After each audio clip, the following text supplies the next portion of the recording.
Bapak Ibu Saudara, saya akan membacakan firman Tuhan dari Mazmur 37 mulai ayat yang ketiga.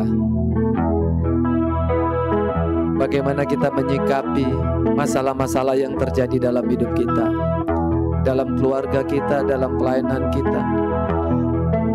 Bagaimana kita menyikapi pandemi COVID-19 yang terus berkepanjangan sampai hari ini. Bagaimana kita menyikapi hal-hal yang terjadi, dan kita nggak menjadi marah, kita tidak menjadi sakit hati, kita tidak menjadi kecewa, kita tidak menjadi kawar hati, kita tidak menjadi lemah. Apa yang harus kita lakukan di tengah-tengah kondisi yang sulit? Mungkin keluargamu diambang kehancuran, mungkin bisnismu yang sedang bangkrut, mungkin kesulitan hidup yang sedang kau hadapi. Seringkali ini membuat kita tawar hati, kecewa, kepahitan, marah, dan mundur dari Tuhan. Kata kita melihat situasi nggak berubah, kondisi tidak menjadi lebih baik,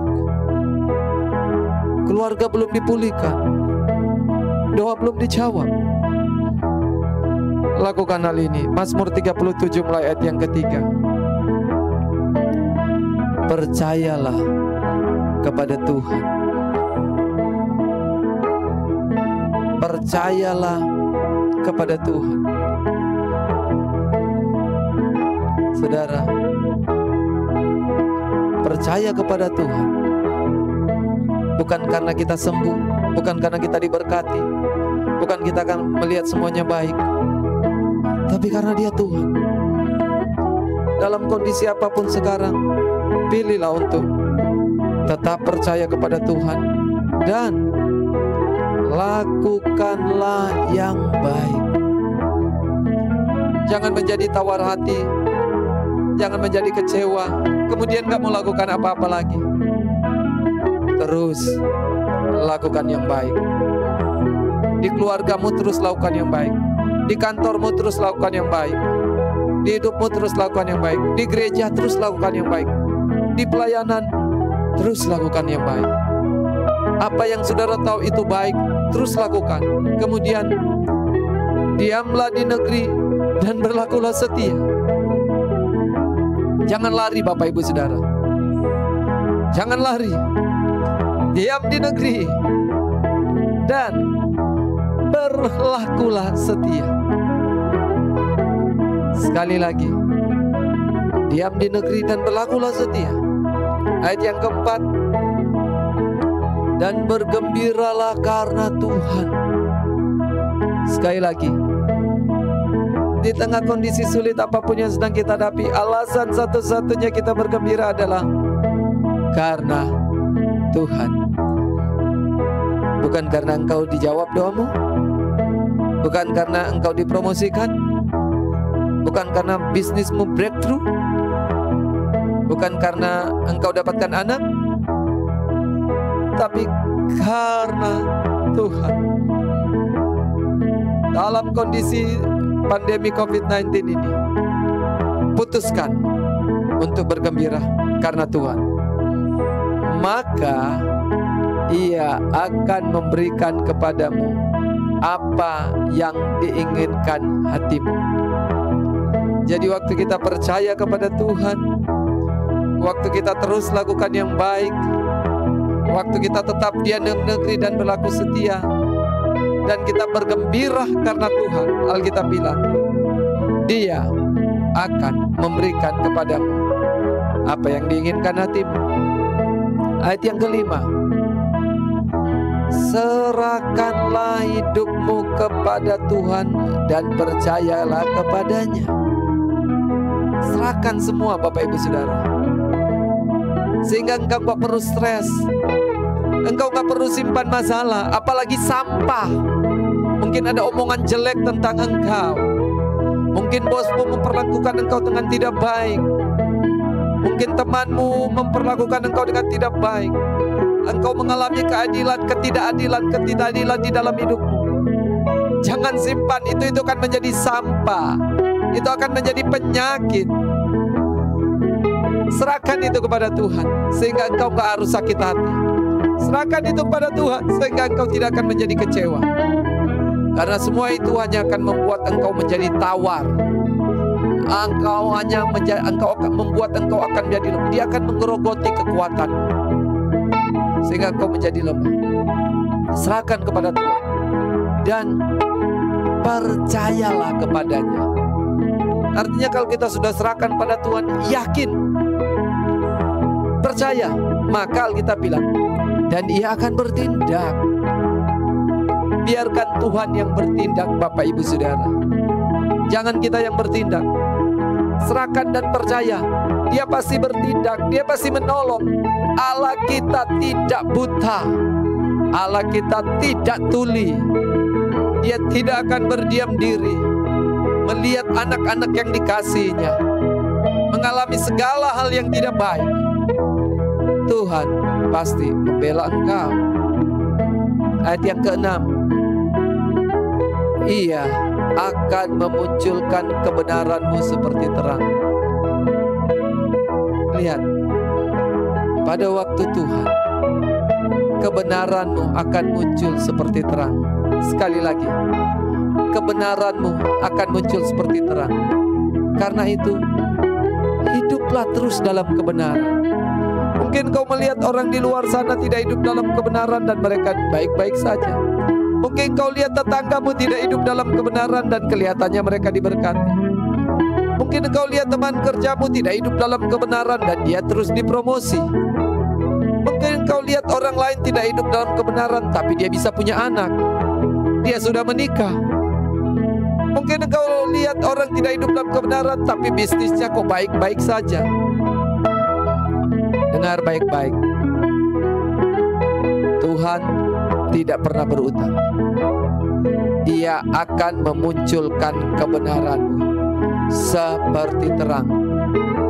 Dan ini luar biasa. Dan hakmu seperti siang. Jadi gak ada bagian kita yang hilang. Apa yang menjadi hak kita, itu akan menjadi bagian kita. Tidak pernah hilang. Sekali lagi, hak kita pasti kita akan dapatkan. Tetapi ayat yang ke-7, lihat, lakukan terus ini. Berdiam dirilah di hadapan Tuhan. Kapan Anda terakhir kali berdiam diri di hadapan Tuhan? Tidak berusaha menyelesaikan segalanya, tidak berusaha menghandle segalanya. Itu yang membuat seringkali kita stres, depresi, karena kita gak bisa diam diri. Kalau sudah berdiam diri di hadapan Tuhan, maka sudah akan menjadi tenang, sudah akan mengalami damai sejahtera. Kapan terakhir kali saudara masuk hadirat Tuhan? Angkat tanganmu dan menyembah Tuhan. Berdiam diri, nggak usah rese. Biarkan orang lain berkata apapun tentang hidupmu. Biarkan mereka mungkin melakukan hal yang jahat dalam hidupmu. Diam diri, diam diri, diam diri. Kebenaranmu pasti muncul seperti terang. Hakmu pasti muncul seperti siang. Diam diri, lihat. Dan nantikanlah dia. Jangan marah karena orang yang berhasil dalam hidupnya, karena orang yang melakukan tipu daya. Nantikan Tuhan. Jangan marah, Alkitab bilang, karena orang yang berhasil, karena orang yang melakukan tipu daya. Jangan marah. Teruslah berdiam diri di hadapan Tuhan. Nantikan dia. Setiap malam kami melakukan doa ini, karena kami tahu Tuhan gak pernah berdusta, gak pernah berutang. Kalau kita pilih berdiam diri, Dia tidak akan permalukan kita. Bapak Ibu Saudara, Tuhan tidak akan mempermalukan. Alkitab berkata, Ayat yang ke-18 saya lompat, buat Tuhan gak akan permalukan kita. Ayat 18, Tuhan mengetahui hari orang-orang saleh. Lihat, Tuhan mengetahui hari-hari orang yang saleh. Jadi Tuhan gak buta Bapak Ibu Saudara. Tuhan lihat kita. Tuhan tahu hari-hari kita. Bahwa kalau kita hidup saleh, Tuhan tahu hari-hari kita. Kita berbuat baik, hidup saleh artinya berbuat baik, berbuat benar. Itu Tuhan catat semua. Ada malaikat-malaikat yang catat semua. Kalau kita hidup dalam kesalehan dan milik pusaka mereka akan tetap selama-lamanya. Artinya warisan kita akan tetap selama-lamanya. Tidak akan beralih ke orang lain. Tidak akan dicuri oleh iblis. Bahkan Alkitab bilang, apa yang dia curi akan digantikan atas kita 2 kali lipat. Kemudian ini ayat 19. Ini yang saya suka Bapak Ibu Saudara. Ayat 19 berkata begini, mereka tidak akan mendapat malu pada waktu kecelakaan. Hari-hari ini adalah hari-hari kecelakaan itu Bapak Ibu Saudara. Hari pandemi COVID-19, hari kecelakaan.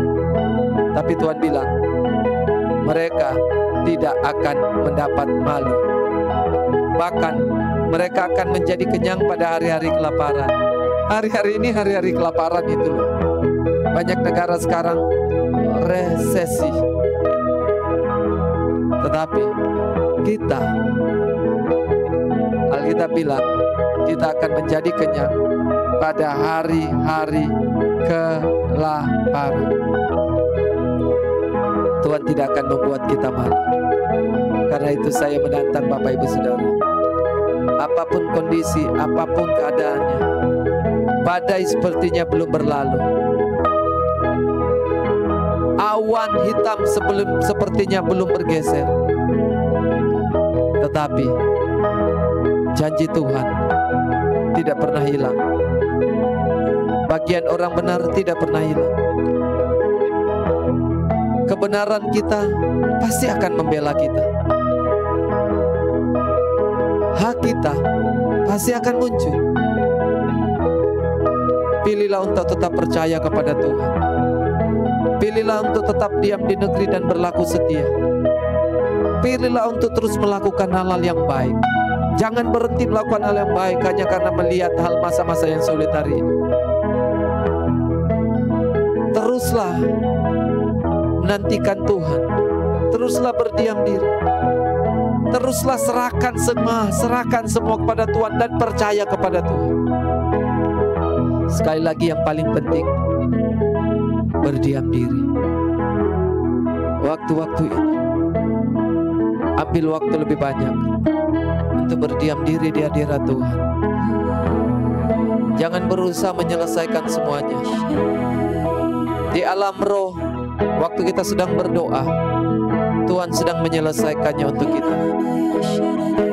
Dia sedang berperang gantikan kita. Sekali lagi, Tuhan sedang menyelesaikan semuanya. Dia sedang berperang ganti kita. Ambil posisimu di hadirat Tuhan. Ambil posisimu di dalam Tuhan. Nantikan Dia. Berdiam diri dan nantikan pertolongan dari Tuhan.